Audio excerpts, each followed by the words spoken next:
Alors après l'approche globale de la partie précédente, on va explorer maintenant plus en détail l'ensemble du processus de deuil. Pour ça, on va commencer par une première grande phase, la phase dite de désorganisation. On a bien compris dans notre première partie que l'équilibre qui existe entre la perception du monde extérieur et notre propre monde intérieur, cet équilibre est perturbé lors de l'annonce du décès. Il y a quelque chose qui s'est passé dans le monde extérieur, le décès, donc la rupture d'un lien, et c'est ça qui va perturber l'équilibre qui était le mien au sein de mon existence. Dans ma vie intérieure, à l'annonce du décès, je vais en éprouver un choc. Et ce choc, eh bien, sa nature et son intensité seront différentes en fonction du type de lien avec la personne décédée, mais aussi en fonction des circonstances de son décès. Et ce choc va me toucher d'une part dans ma réalité subjective, dans mon ressenti intérieur, et d'autre part dans ma réalité objective, c'est-à-dire dans l'équilibre avec ma vie extérieure. Et c'est à partir de là, dès la survenue du choc, que le processus de deuil, qui va s'initier naturellement, va rendre possible la réadaptation vers un nouvel équilibre. Ce nouvel équilibre, ça va être un nouvel équilibre entre la perception de ma vie intérieure et ma nouvelle réalité extérieure. Et en réponse au choc, pour rendre possible cette réadaptation, eh bien, je vais avoir besoin de temps.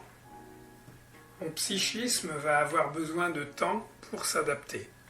Et pour cela, au sein du processus de deuil, existe ce qu'on appelle le déni.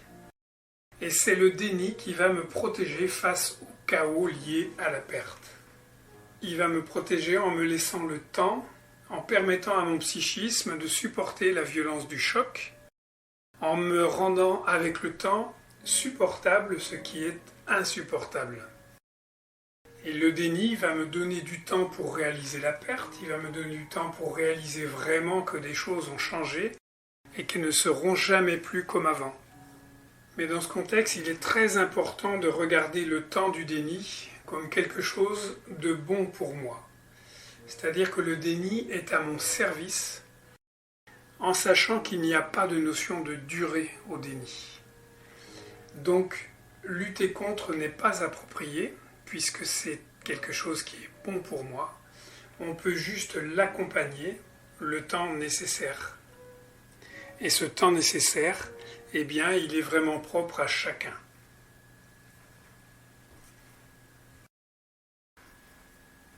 Dans ce contexte de choc, on va voir maintenant comment la personne en deuil va se trouver dans un premier temps confrontée à une phase de désorganisation. Et comment, au cours de cette phase de désorganisation, le corps va se situer au premier plan pour éprouver le chaos. C'est pourquoi la première spire de la spirale du deuil invite à entendre mon corps perturbé. En effet, c'est lui qui va éprouver en premier la perte du défunt. Mon corps a perdu toutes les informations sensitives qu'il recevait auparavant dans les petites choses du quotidien. Je n'entends plus sa voix, je ne le vois plus, je ne peux plus toucher, j'ai plus son odeur. Je ressens son absence dans beaucoup de moments ou d'espaces qu'il habitait d'habitude et que je partageais avec lui.